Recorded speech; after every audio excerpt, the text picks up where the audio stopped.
R9 TV ముఖాముఖి కార్యక్రమానికి స్వాగతం సుస్వాగతం. జై భారత్ నేషనల్ పార్టీ అధికార ప్రతినిధి అయినటువంటి చిరంజీవి నాయక్ గారు ఈనాటి మన ముఖాముఖి కార్యక్రమంలో మనతో ఉన్నారు. సార్ నమస్కారం అండి. నమస్తే అండి. జై భారత్ అండి. ప్రతి ప్రభుత్వం సంక్షేమం గురించి మాట్లాడుతుంది, సంక్షేమాలను అందిస్తానని అంటుంది. మరి జై భారత్ నేషనల్ పార్టీ ఎలాంటి సంక్షేమాన్ని ఇవ్వబోతోంది? అంటే వీళ్ళ సంక్షేమం ఎలా ఉందంటే ఫ్రీబీస్తో అదే సంక్షేమంగా సమాజాన్ని ఒక భ్రమంలోకి నెట్టేశారు. సంక్షేమం అంటే మా అకౌంట్కి ఎంత డబ్బు వస్తుంది, మా ఇంటికి ఎంత డబ్బు వస్తుంది అనేది చూస్తున్నారు తప్ప సంక్షేమం అంటే సమాజం యాజహోలు అభివృద్ధి చెందారు. సో మేము అలాంటి సంక్షేమం చేయబోతున్నాము.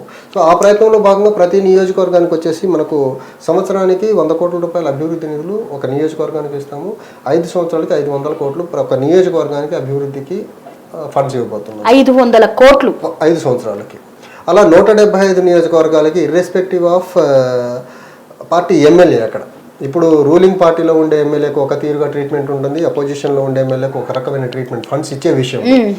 అది కూడా రూలింగ్లో కూడా మళ్ళీ ముఖ్యమంత్రికి సన్నిహితంగా మంత్రులకు సన్నిహితంగా ఉండే ఒక రకమైన ఫండ్స్ రిలీజ్ చేస్తారు. ముఖ్యమంత్రికి మంత్రులకి సన్నిహితంగా లేని ఎమ్మెల్యేల నియోజకవర్గాలకు ఫండ్స్ ఇంకోలా వెళ్తున్నాయి.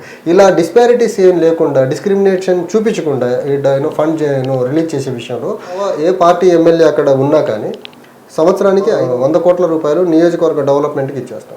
ఓకే, నియోజకవర్గానికి డెవలప్మెంట్కి ఇస్తారు 500 కోట్లు, సంవత్సరానికి 100 కోట్లు, 5 సంవత్సరాలకి 500 కోట్లు.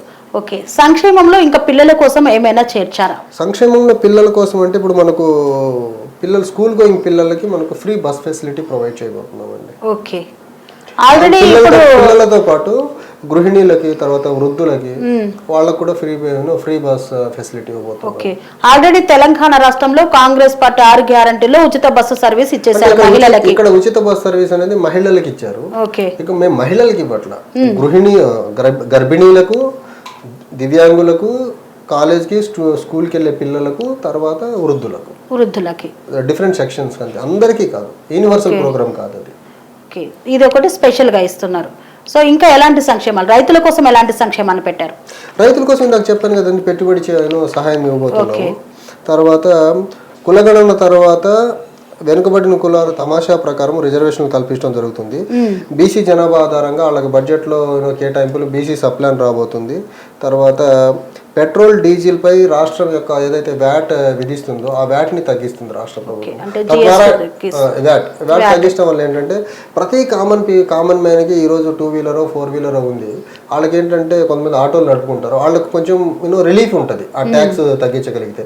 మీరు ఫ్రీ బీసీ ఇచ్చే బదులు ఇలాంటివి చేయగలిగితే సమాజం యాజ్ ఎ హోల్ అభివృద్ధి చెందుతుంది. ఇప్పుడు diesel petrol irrespective of income levels అందరూ వాడతారు కదా.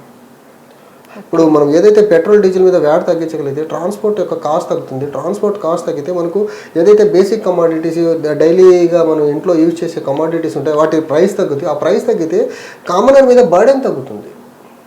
సో ఇలాంటి ఒక హోలిస్టిక్ స్కీమ్స్ ఉండాలి. కానీ మీ పిల్లల్ని స్కూల్కి పంపండి 15,000 ఇస్తా, లేకపోతే మీరు ఇంకోటి చేయండి మీకు 5,000 ఇస్తా, ఇలాంటి స్కీమ్స్ కాదండి.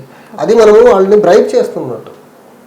ఇది సమాజం యాజ్ ఎ హోల్ అందరికీ ఉపయోగపడేటప్పుడు నియోజకవర్గానికి 100 కోట్లు అంటే ఒక కుటుంబానికో ఒక వ్యక్తి చేతికి వెళ్ళదు కదా, నియోజకవర్గం మొత్తానికి వెళ్తుంది ఆ డబ్బు. సో నియోజకవర్గానికి సంవత్సరానికి 100 కోట్లతో అన్ని విధాలుగా అభివృద్ధి పదంలో ముందుకు అడిగేయచ్చు. కాబట్టి అదే మా యొక్క సంక్షేమం అంటారు. అదే ఇప్పుడు అదొక్కటే చెప్పలేదు కదా, ప్రతి కుటుంబానికి ఉపాధి హక్కు ఇస్తున్నాము, ప్రతి కుటుంబానికి 10 లక్షల రూపాయల జీవిత బీమా ఉంటుంది. ప్రతి కుటుంబానికి ఈ జీవిత బీమా గురించి రీసెంట్గా ఒక ఆర్టికల్లో జీవిత బీమా ఇంకెంత దూరం అనేసి ఈనాడులో ఒక పెద్ద ఆర్టికల్ వచ్చింది. మా మేనిఫెస్టో రిలీజ్ చేసిన తర్వాతే వచ్చింది ఆ ఆర్టికల్.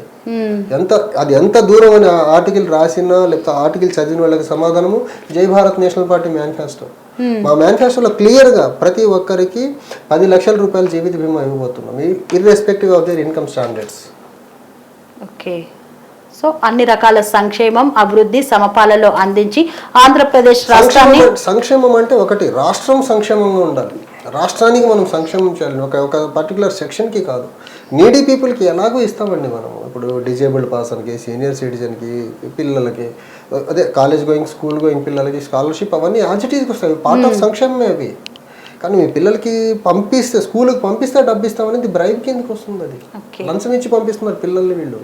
అదే అంటే మంచి విజన్తో ఒక మంచి ప్రణాళికతో జేడి లక్ష్మీనారాయణ గారు రూపొందించినటువంటి మేనిఫెస్టో ఇది ప్రజలు ఆమోదించిందని చెప్తున్నారు. ప్రజలలో నుండి అంటే వచ్చిన ప్రజలు ఆమోదించింది కాదు, ప్రజల్లో నుంచి వచ్చిన ఇన్పుట్స్ ఇవన్నీ. మాకు ఇలాంటివి కావాలి, వీళ్ళు ఇచ్చే అమ్మఒడి కాదు, వీళ్ళు ఇచ్చే నాయనమ్మ ఒడి కాదు, మాకు కావాల్సింది ఇవి. ప్రజా అభిప్రాయాలను సేకరించి మేనిఫెస్టోను రెడీ చేశారు. ప్రజల నుంచి వచ్చే ఇన్పుట్స్ ద్వారా వచ్చింది, అందుకనే దీన్ని మేము ప్రజా మేనిఫెస్టో అంటున్నాం. ప్రజా మేనిఫెస్టో.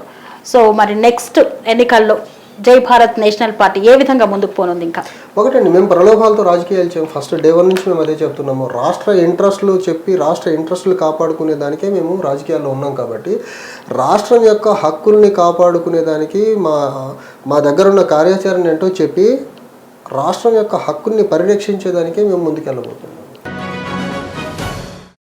జై భారత్ నేషనల్ పార్టీ అధికార ప్రతినిధి చిరంజీవి నాయక్ గారు చెప్పినటువంటి విషయాలను విన్నారు కదండి. ఆంధ్రప్రదేశ్ రాష్ట్రాన్ని అభివృద్ధి పదంలో ముందుకు తీసుకువెళ్లేందుకు జై భారత్ నేషనల్ పార్టీ ఏర్పడిందని, అదే విధంగా అభివృద్ధి పదంలో మరి ప్రజలకు సంక్షేమాన్ని అభివృద్ధిని సమపాలలో అందిస్తూ వారికి ఏం కావాలి, ఎలా అభివృద్ధి చెందాలనే ఒక మంచి ప్రణాళికతో ప్రజల్లోకి వెళ్తున్నామంటున్నారు. మరి వచ్చే ఎన్నికల్లో వారిని ప్రజలు ఆశీర్వదించి గెలిపించాలని మనసారా ఆకాంక్షిస్తూ TR9 TV.